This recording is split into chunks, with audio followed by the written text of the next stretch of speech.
in State Senate District 33. That's a Loudoun County area. Jennifer Boysko, she's a House of Delegates member, and Jennifer also is the leading candidate. Now, there's a firehouse primary on Saturday.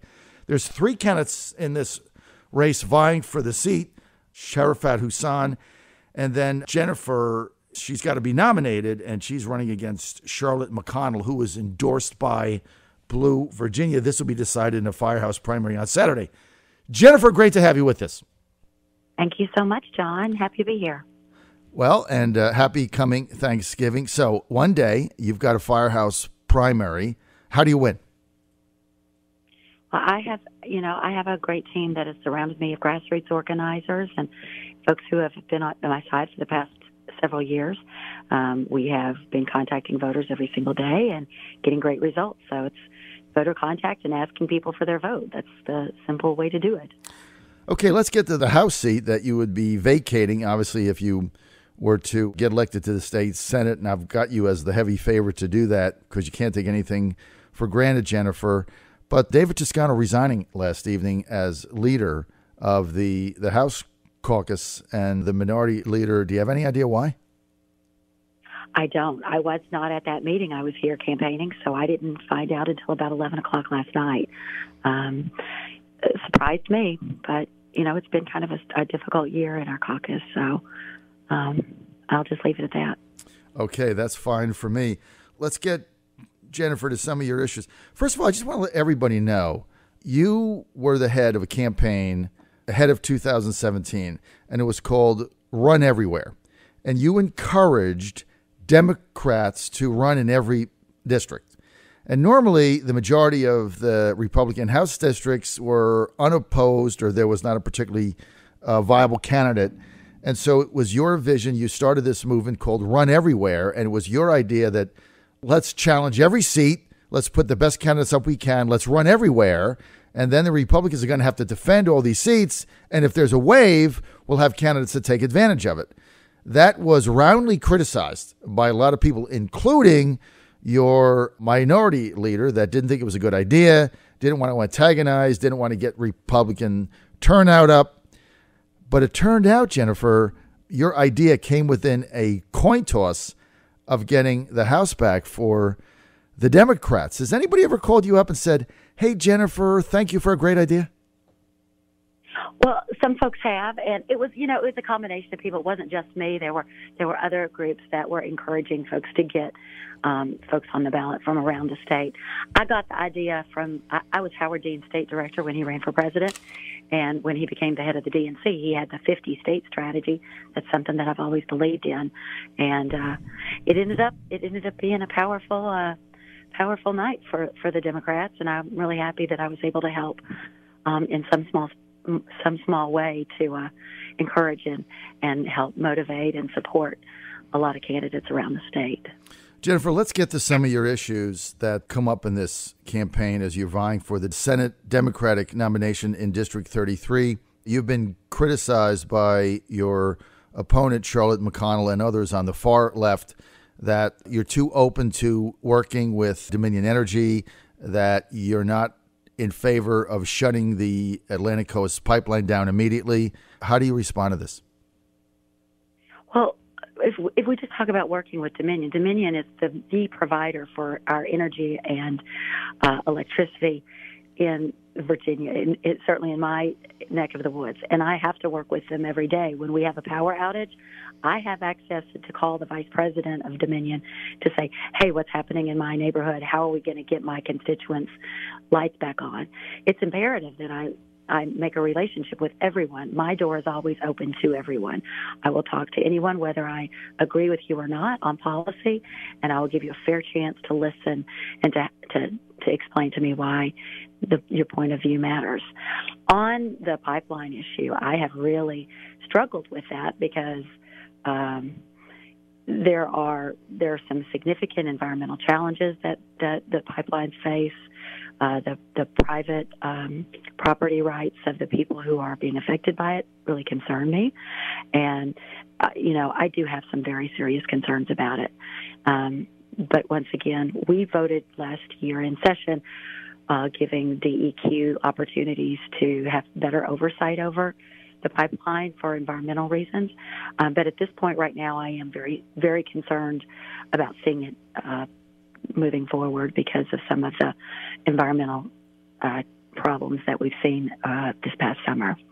So are you saying that, I'm sure I understand your answer, are you saying that you don't want it to move forward, or you want to get the environmental issues resolved and move it forward so we can get the energy flowing? I just want to be clear here. Sure.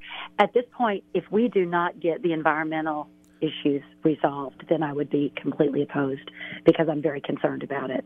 If there is a way to absolutely assure a safe and environmentally friendly and respecting the rights and the owners of the property right there, their ability to have a safe community, then I could look at it again. Whose decision is that? Because no matter what the DEQ says, right. Let's just call it the Blue Virginia faction, okay? Doesn't matter what they say, they're going to say, doesn't matter what they say, it's not environmentally friendly. So when that happens, where do you come down? Sure. I've tried to explain this, that the legislators don't have a role in stopping the pipeline at all.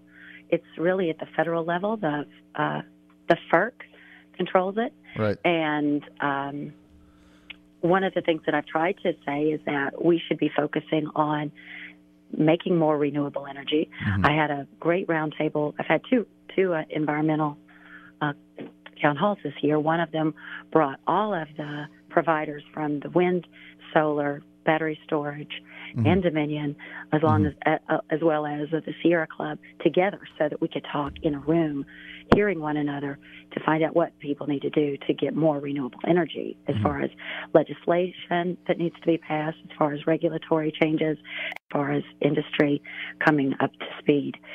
So while I am very, very concerned about the pipeline, we don't have the capacity to replace the energy that would be brought by that. But I'm going to say it again, I'm very concerned about the environmental hazards that are being presented with it, and it absolutely has to be done if it's going to be done very, very carefully. Well, Jennifer, true to form, sounds like you're talking to all sides on this issue to make the best decision. One thing I've commented about you, whenever I've called you up or gone into your office, you've always sat down and had a conversation, and your reputation in the House is that you'll meet and talk to anybody in order to move the ball forward, and I want to compliment you for that because, look, you can't get anything done if you can't work with people. That's the bottom line. You just can't, and you've certainly earned a reputation for being able to do that, and up to running for the state Senate. We're with House of Delegates member from Loudoun County, Jennifer Boysko. She is running for state Senate for District 33. This is the seat of Jennifer Wexton, who is now Congressman-elect Wexton, so she's going to D.C. Jennifer running for this seat. Her nomination will be decided in a Firehouse Democratic primary on Saturday, and she has one person opposing her, and that is Blue Virginia's candidate, Charlotte McConnell. Jennifer, I want to get to some of the other issues, assuming you do get to the state Senate going into 2019. In this session, you'll be in a minority situation. Let's talk about casino gambling in Virginia, right? And the Supreme Court last year passed allowing any state that chose to do it take gambling revenue on football, basketball, baseball, whatever they want, college basketball. Yet Virginia still doesn't have a casino. And every time you go to MGM Grand or you go to Charlestown, just past Leesburg, or you go to Dover Downs, I've said this 100 times, over half the vehicles have Virginia plates, including mine. Let me ask you something. When can we get a casino in Virginia so that we can get the money instead of Maryland, Delaware, and West Virginia? John, I don't know the answer to that one. I'm sorry. That has not been an issue that I've been focusing on heavily. I grew up in Hot Springs, Arkansas, where they had horse racing seasonally, and it brought tons and tons of people into the town. Was a big tourist attraction when I was a kid. But this is not something that I focused on. I focused on really economic policy and things regarded to expanding housing and education. So that's not been an issue that I've been really behind, but I'll certainly be watching for it. Let me ask you about the tolls on some of the roadways that go through your district. Outline the situation with the tolls, how you stand on it, and if you're in the state Senate, what you plan to do. Sure. So contrary to 2015's TV commercials about me, I did not support the tolls on 66. I actually got out in front of that, and it was me and Bob Marshall at a lot of those meetings saying we oppose this plan. One of the few times that Bob Marshall and I stood together on something. I have focused on, in our region where it's the Greenway and the Dulles Toll Road and 66, I sponsored legislation that would have repealed the time restriction. They tightened the HOV time for the I-66.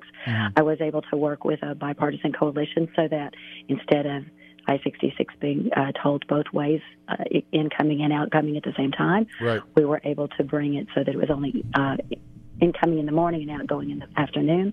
We were able to bring more money so that the extra lane gets built sooner. The one thing that I do approve of is that all the money that is generated in those tolls on 66 goes back into the community to make infrastructure improvements so that traffic does speed up. With the Greenway, we've really got to fight for distance-based tolling at a very minimum, because if you get on the Greenway and you only go for one stop, you still have to pay the full fare, which I think is absolutely unreasonable. The toll road on the Dulles Toll Road, unfortunately, we're going to see another increase on that. That is outside of the General Assembly's hands. That's dealing with paying for the Metro funding. And, I'll certainly be looking for creative ways to try to help folks. One of the things that I did come up with was an idea of if perhaps you are working at the airport, you could get a reduced toll or access pass to do 66, get a free ride on 66. That didn't fly very well with my colleagues. But I'll continue talking with people, listening to ideas. We are really hamstrung in my part of the county, Fairfax and Eastern Loudoun, by these tolls. And I think that people who live on the other side of Fairfax County don't quite understand. I know people who spend $400+ every month just on their transportation, and most people can't afford that. You're working folks, it's too much. You're basically working. By the time you pay for gas and tolls and your car payment, you're just working to pay to get to work. It doesn't make any sense. I mean, you think about $400 a month just to get to work every day in tolls. I mean, that's on top of everything else. That makes no sense. Walk us through the sausage making quickly. Does the state Senate, does the General Assembly have the power to change that? Well, if we were to find another source of revenue, we could change that. We could ease that burden. And so, in the 2013 legislation, they increased the gas tax for the first time in a long time, I understand, and brought in some other revenue sources, which has been a windfall for transportation. But actually, they didn't put a floor on the gas tax revenues until this past year. Hopefully that's going to make a change. We did that last year. But I would much rather pay 15 more cents a gallon of gas than $400 a month. If we could consider something like that. I know that probably your listeners are not big fans of tax increase, but spreading it out to a more broad base so that we could make some of these infrastructure improvements, I think would be more fair. Well, Jennifer, somebody has to pay for the roads. It's as simple as that. Yeah, and I was a big proponent of the 2013 Great Road Transportation Tax Compromise with Bob McDonough, whatever you want to say. I was the only conservative in the U.S. that led that fight. I live in Hampton Roads, and I commute to Washington, D.C. every week. Now they're widening the roads. It's 2018. They're widening 64, and it's cut my drive time down by over an hour each way, and it's not done. You can't. Oh my God. You can't get a third lane if you don't pay for it. There's no road ferry that comes down. I mean, you got to pay for it. It's just ridiculous. There's no road ferry? I thought there was. It's unbelievable. I was at a Republican debate for a House seat yesterday and talking about 81, and one of the candidates said, no, I'm opposed to all tolls. I don't want a gasoline tax, but we need a third lane. It's like, excuse me? It just like drops from heaven. You got to pay for it. Jennifer, we're out of time. People want more info on where to vote for you on Saturday. Where do they go? They can go to my website, jenniferboysko.com, and you spell that Boysko, jenniferboysko.com. Jennifer, good luck Saturday. Thanks for being with us. Thank you so much, John. I really appreciate talking with you.